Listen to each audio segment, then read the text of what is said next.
No metrô, um homem se aproximou de mim e disse: "Você sabe que alguém está te seguindo? Isso é algum tipo de piada?" Tirei os fones de ouvido e encarei-o. Ele usava um moletom cinza com capuz e tinha olhos gentis por trás de óculos grossos. Lançou um olhar por cima do meu ombro e depois voltou a me encarar. "Não reaja e fique parada. Vou descrever a pessoa para você." Meu coração começou a disparar, mas mantive o rosto neutro. O vagão estava meio cheio, com a mistura de sempre: passageiros, operários da construção com botas empoeiradas, estudantes com mochilas pesadas. Nada parecia fora do comum, mas a urgência daquele cara me fez acreditar nele. "A pessoa que está te seguindo é um homem com uma unha do mindinho muito comprida. Só uma unha do mindinho comprida." Ele fingiu checar o celular enquanto falava. Tentei pensar quem poderia ser. Uma unha do mindinho comprida era um detalhe tão estranho. Algumas pessoas deixam crescer para tocar violão ou por outros motivos, mas eu não conhecia ninguém assim. O trem chacoalhava de um lado para o outro enquanto chegávamos ao 4th Street. Algumas pessoas desceram, mas a maioria permaneceu sentada. O homem continuou descrevendo meu perseguidor. "É um cara branco, com cabelo bem comprido. Está te observando desde pelo menos a 42nd Street. Cabelo comprido e uma unha do mindinho esquisita." Minha mente correu por todo mundo que eu conhecia. Então, uma sensação gelada me tomou. Eu só conhecia uma pessoa que se encaixava nessa descrição, mas não podia ser ele. Eu não via meu pai havia anos. Não desde que ele foi embora quando eu tinha 15. Não desde o divórcio que despedaçou nossa família. "O que ele está fazendo agora?" sussurrei. "Ele está lambendo os lábios, chegando mais perto no meio da multidão. A gente devia começar a andar para os carros da frente." O homem se levantou casualmente, como se só estivesse se espreguiçando. Eu segui o movimento dele e fomos em direção à frente do trem. Minhas pernas estavam trêmulas enquanto passávamos pelas portas de conexão entre os vagões. O barulho alto dos trilhos tornava difícil ouvir se alguém nos seguia. Eu queria olhar para trás, mas me obriguei a continuar de frente. Entramos no vagão seguinte e seguimos em frente, passando por uma banda de mariachis montando seus instrumentos ao redor de uma mulher com um carrinho de bebê bloqueando o corredor. O homem ficou perto o suficiente para que eu sentisse o cheiro do perfume dele. Algo amadeirado e caro, que não combinava com as roupas casuais. "Confia em mim. Eu conheço um jeito de despistá-lo na próxima parada." Ele conferiu o mapa do metrô acima dos assentos. Union Square estava chegando, uma das estações mais movimentadas, com várias saídas e linhas de conexão. Se fôssemos despistar alguém, aquele seria o lugar. Minhas mãos suavam enquanto eu segurava o balaustre para me equilibrar. Quem estava me seguindo? E por que esse estranho estava ajudando? O trem começou a desacelerar. Os freios chiaram e as pessoas começaram a se juntar perto das portas. O homem nos posicionou perto das portas do meio. Perto o suficiente para sair rápido, mas não tão óbvio a ponto de parecer que íamos correr. "Quando estas portas abrirem, a gente se move rápido. Fique logo atrás de mim." A voz dele era calma, mas firme. As portas deslizaram e nós abrimos caminho pela multidão até a plataforma. A estação estava lotada de pessoas saindo do trabalho.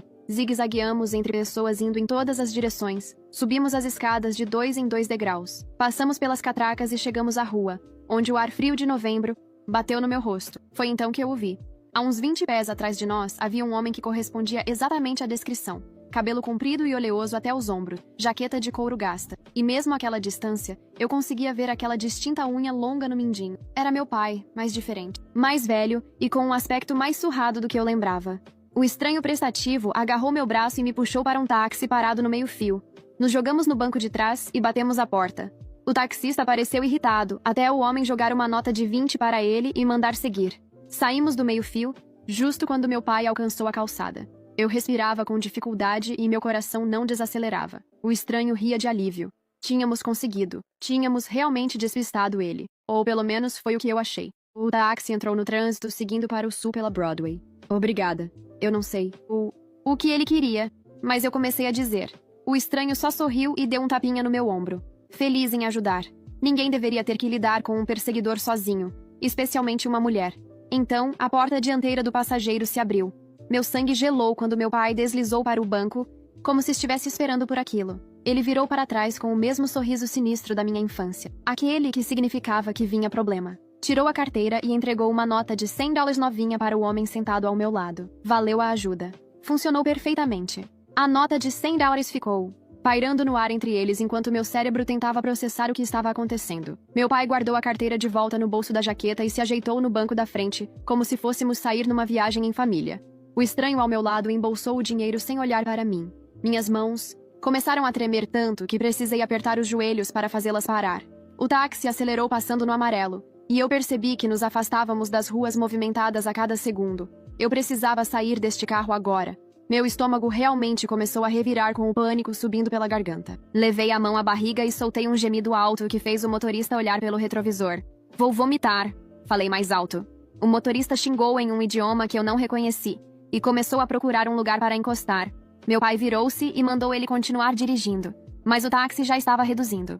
Nada de vômito no meu carro, ele gritou.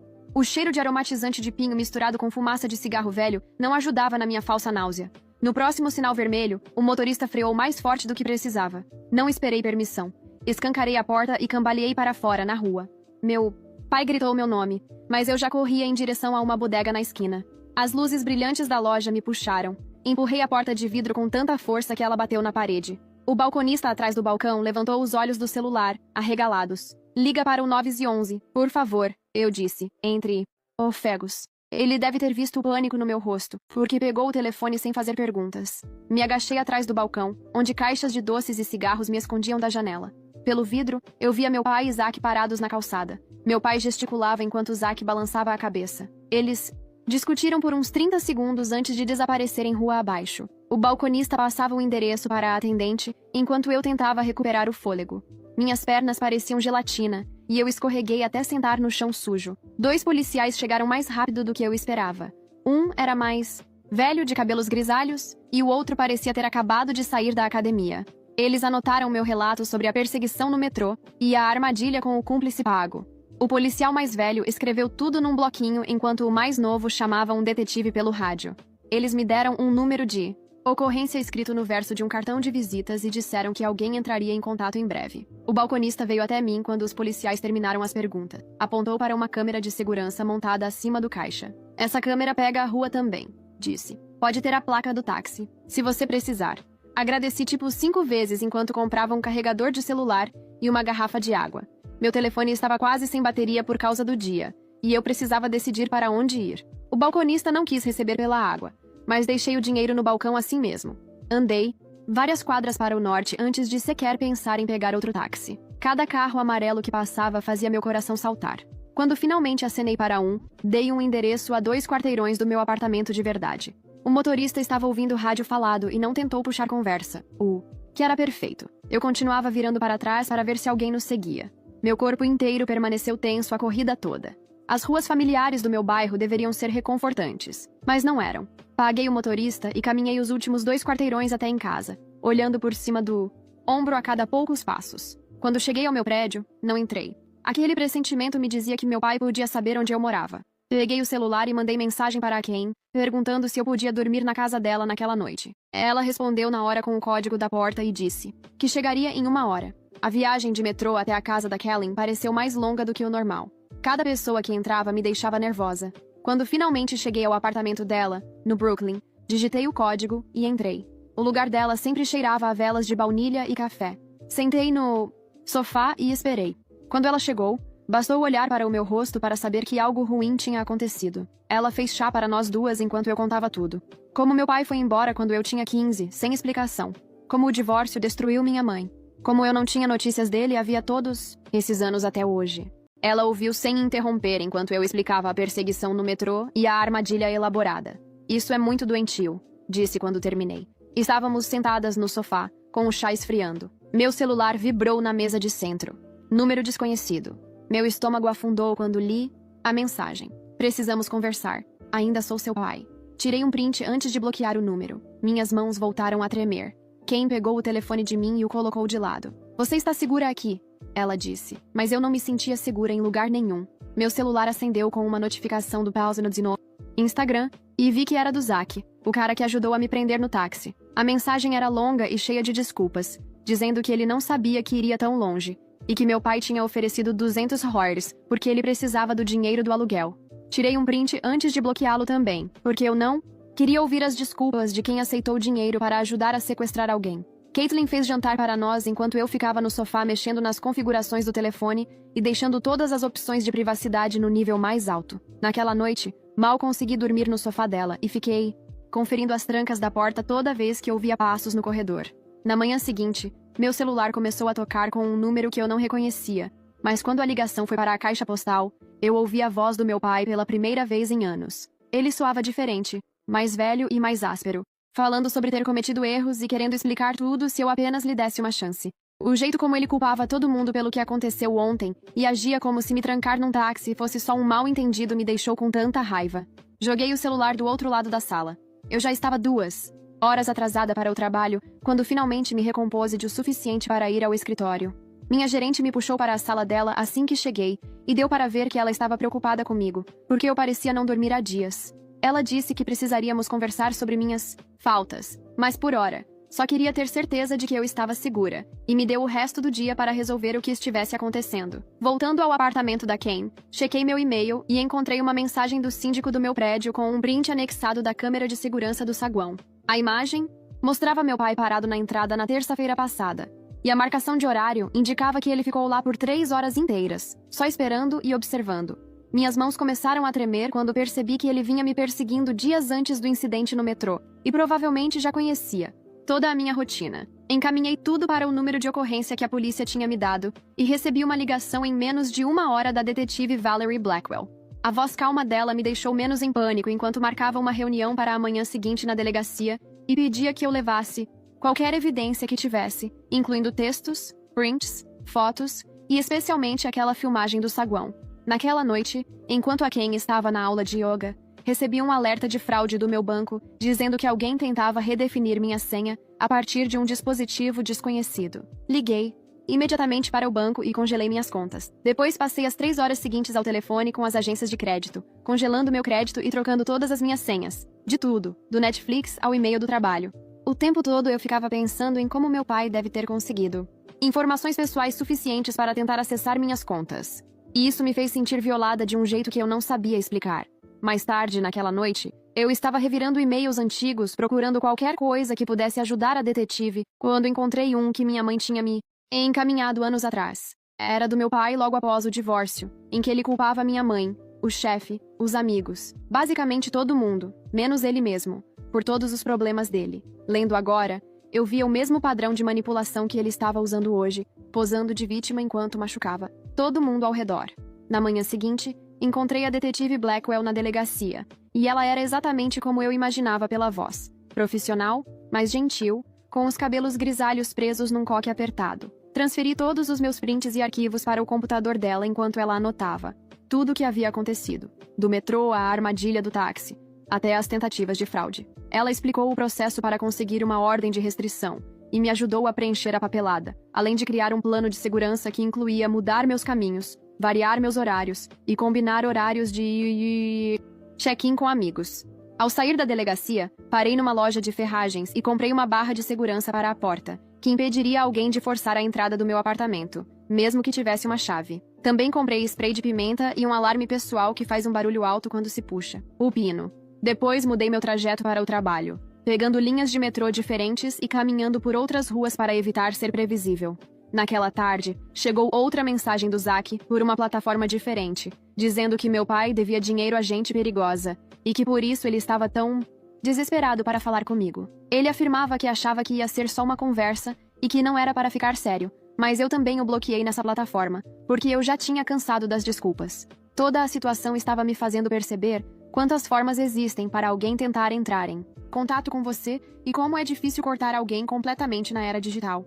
Naquela mesma noite, sentei à mesa da cozinha da Kane com o meu laptop e comecei o longo processo de proteger tudo. Primeiro veio a autenticação em 2 fatores no meu e-mail, depois nas redes sociais, depois nos aplicativos, do banco. Cada plataforma tinha etapas diferentes, e eu precisava confirmar por mensagens de texto e códigos de backup. Anotei todos os códigos de backup num caderno e coloquei na minha bolsa. Depois criei um número no Google Voice e comecei a atualizar todas as minhas contas não essenciais com ele. Aplicativo de entrega de pizza, academia, serviços de streaming, tudo que não precisava, obrigatoriamente, do meu número real. Meus dedos doíam de tanto digitar, mas agir de forma metódica me fazia sentir menos impotente. Na manhã seguinte, no trabalho, fui direto ao RH e expliquei a situação. A gerente de RH abriu meu cadastro e começou a fazer anotações enquanto eu falava.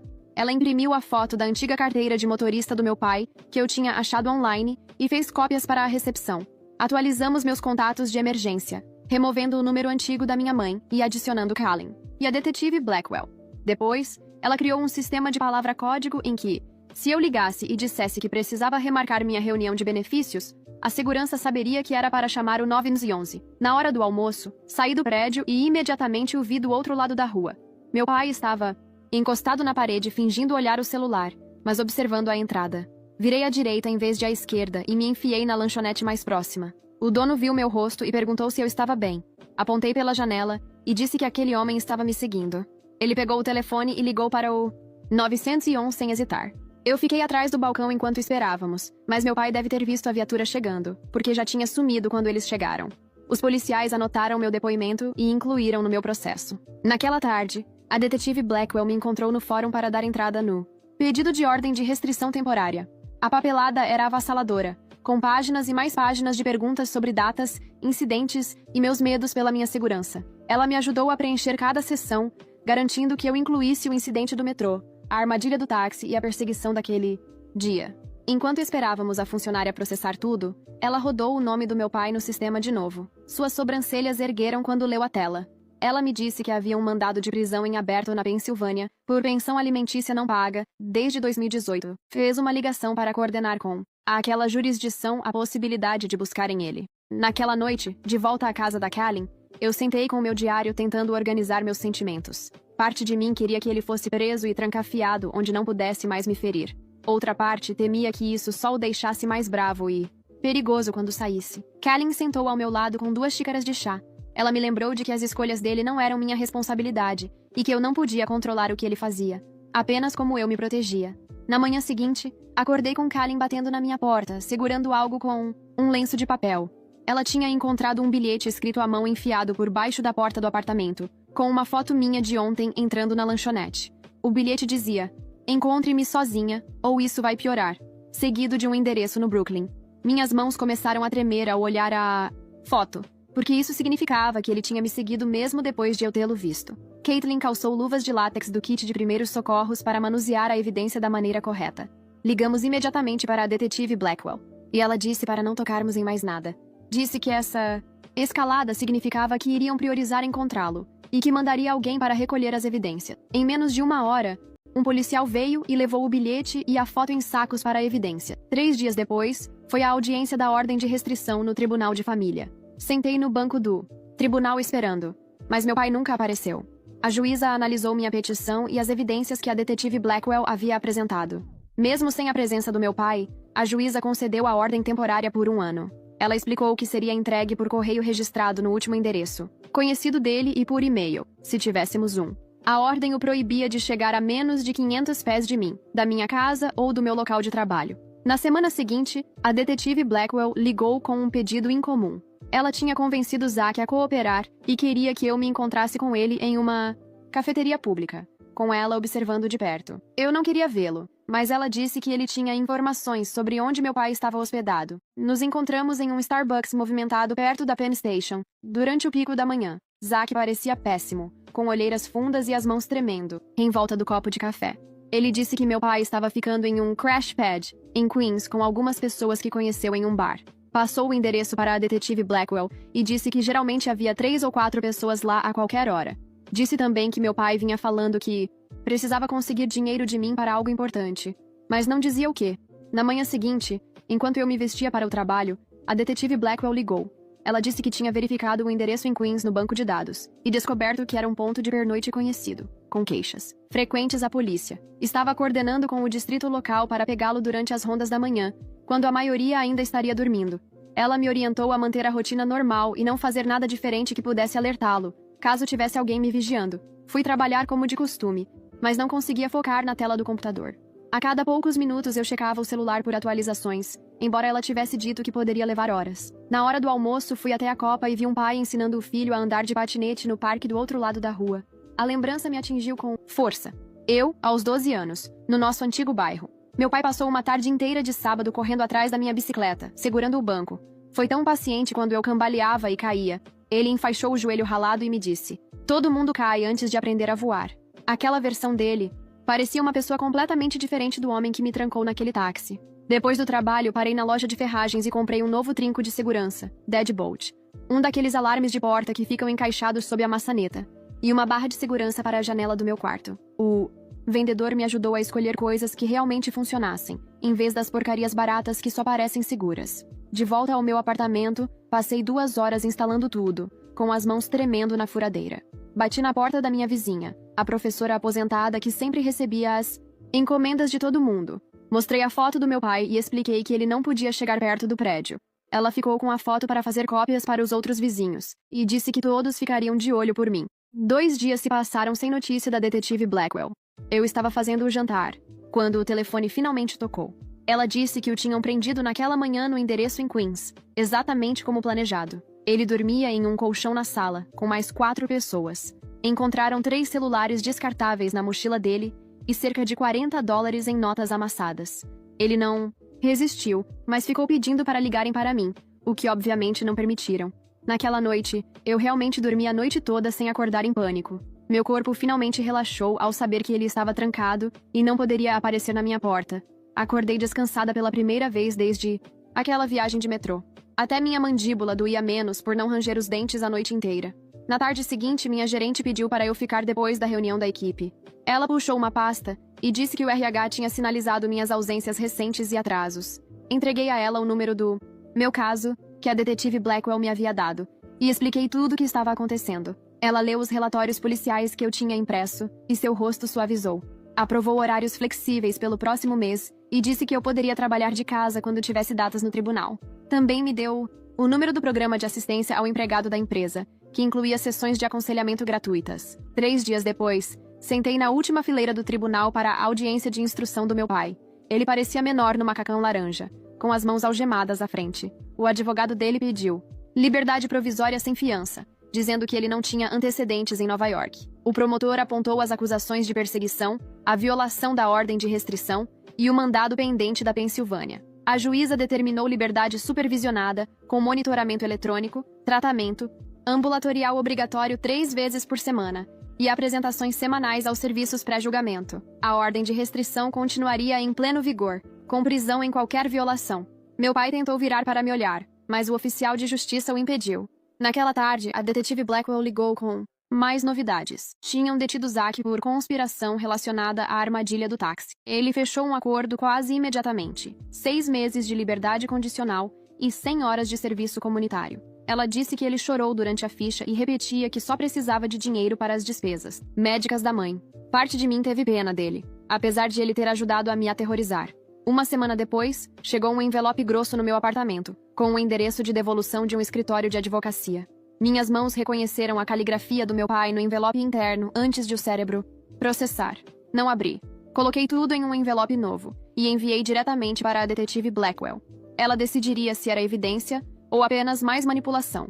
De qualquer forma, eu estava ficando melhor em não ceder às tentativas dele de me puxar de volta. A clínica comunitária tinha uma vaga na terça-feira seguinte no programa de trauma familiar. A sala de espera tinha revistas antigas e cadeiras de plástico, mas a conselheira era exatamente o que eu precisava. Ela era especialista em violência familiar e já tinha trabalhado com centenas de pessoas lidando com perseguição por parentes. Passamos a primeira sessão só falando de planejamento de segurança e higiene do sono. Ela me ensinou exercícios de respiração que realmente funcionavam quando eu sentia o pânico subir no metrô. Definimos 3 metas principais para trabalhar nos próximos meses. A primeira era manter minha segurança física com rotinas consistentes e atenção ao redor. A segunda era melhorar meu sono, já que a exaustão fazia todo o resto ficar mais difícil. A terceira era começar a processar as questões da infância que tornavam tudo tão complicado e difícil de navegar.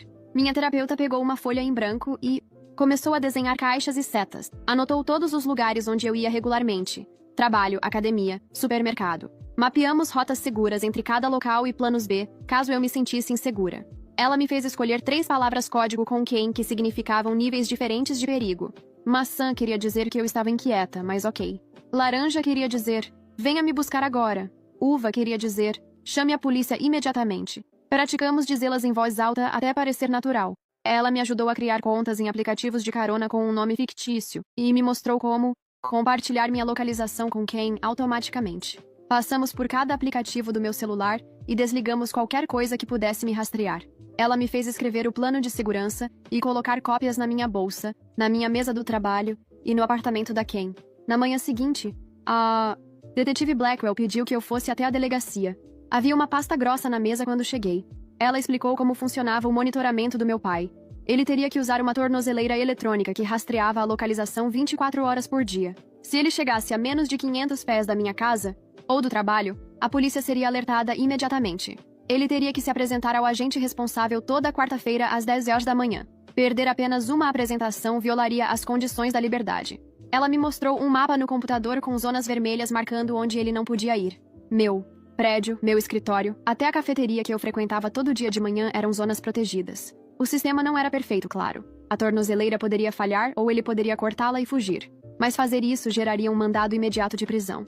Ela me deu um número especial que ligava direto para a central de monitoramento, caso eu o visse. 2 dias depois, eu tinha que fazer uma apresentação importante no trabalho sobre os números trimestrais. Minhas mãos tremiam enquanto eu montava o projetor na sala de conferência. 20 pessoas entraram, incluindo executivos seniores para quem eu nunca tinha apresentado antes. Minha garganta estava apertada quando comecei a falar, mas fui em frente. Passei por cada slide e expliquei os dados, mesmo que minha voz parecesse estranha para mim mesma. Quando alguém fez uma pergunta difícil sobre as projeções de orçamento, respondi sem travar.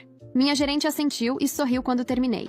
Essa pequena vitória me fez sentir que talvez eu conseguisse lidar com isso. A consultora de crédito do banco me fez preencher uma pilha de formulários sobre o roubo de identidade. Tivemos que contestar 3 cartões de crédito que meu pai havia aberto, usando meu número do Social Security. Ela me ajudou a abrir chamados nas 3 agências de crédito e a colocar alertas de fraude em tudo. Passamos 2 horas examinando cada conta e transação do último ano. Ela encontrou mais 2 cobranças suspeitas em lojas de eletrônicos onde eu nunca estive. O processo foi chato e demorou uma eternidade. Mas cada formulário assinado parecia recuperar um pouco do controle. Ela configurou um monitoramento para me alertar sobre novas contas ou consultas de crédito. Uma semana passou em silêncio, até que recebi uma ligação de um número desconhecido. A caixa postal era de um advogado dizendo que Zack queria ajudar no meu caso. Liguei primeiro para a detetive Blackwell para confirmar se era real.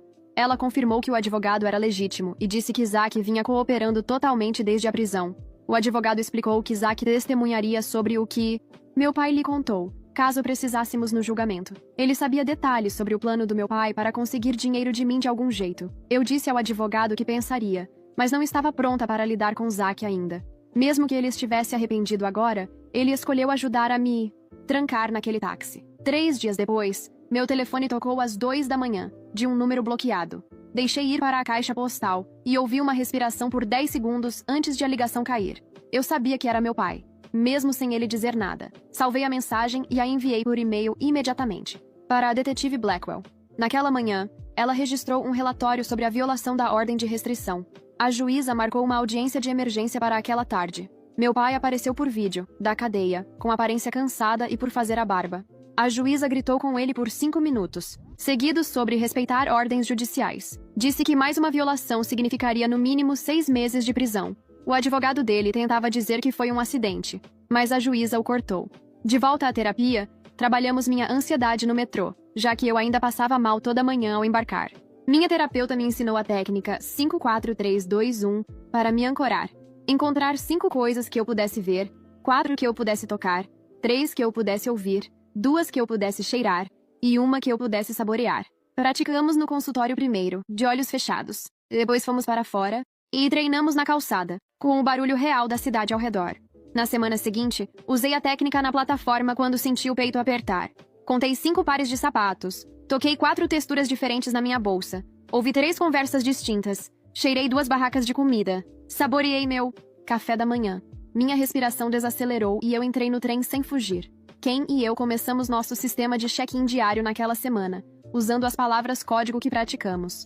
Toda manhã, às 9 horas, ela mandava mensagem perguntando como estava minha fruta hoje. Eu respondia com maçã, laranja ou uva, dependendo de como me sentia. Toda noite, às 20 horas, fazíamos de novo. Numa quinta-feira, fiquei ocupada no trabalho e esqueci de responder a mensagem da manhã. 20 minutos depois, ela apareceu na recepção do meu escritório pedindo para me ver.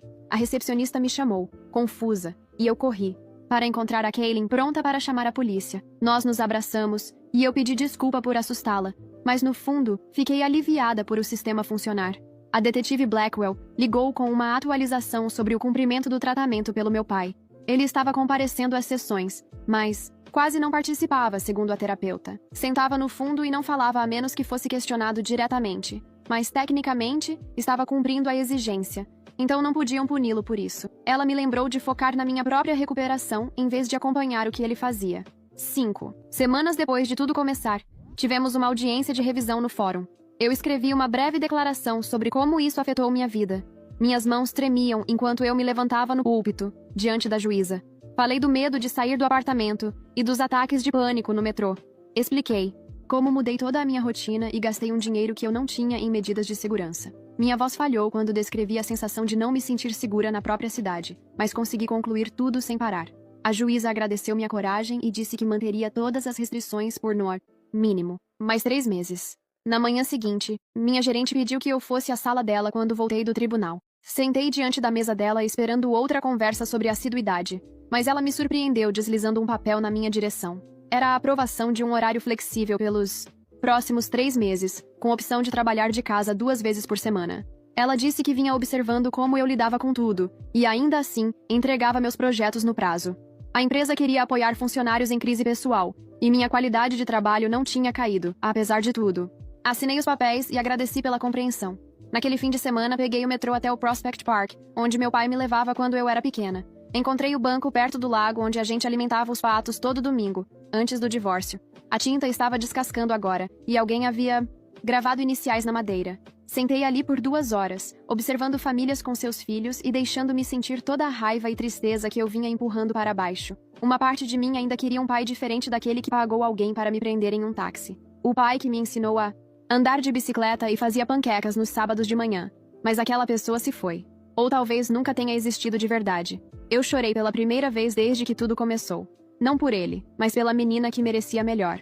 Voltei ao metrô me sentindo de algum modo mais leve. As escolhas dele não eram culpa minha, e eu não precisava carregá-las mais. 2 meses depois daquela corrida de táxi, Ken me ajudou a empacotar meu estúdio para a mudança.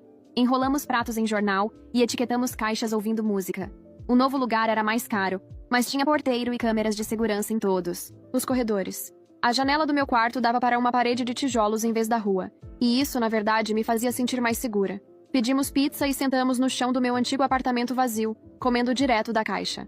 Ela me ajudou a levar as caixas até o caminhão na manhã seguinte e foi comigo até o prédio novo. O porteiro se apresentou e disse que já tinha sido informado sobre minha situação pelo administrador do prédio. Mostrou como funcionava o sistema de entrada e me deu seu número direto. Na mesma semana, a detetive Blackwell ligou para dizer que meu pai tinha concluído as 12 semanas de tratamento obrigatório. A terapeuta relatou que ele compareceu a todas as sessões e participou quando solicitado. O tribunal marcou uma audiência de verificação de cumprimento para a sexta-feira seguinte.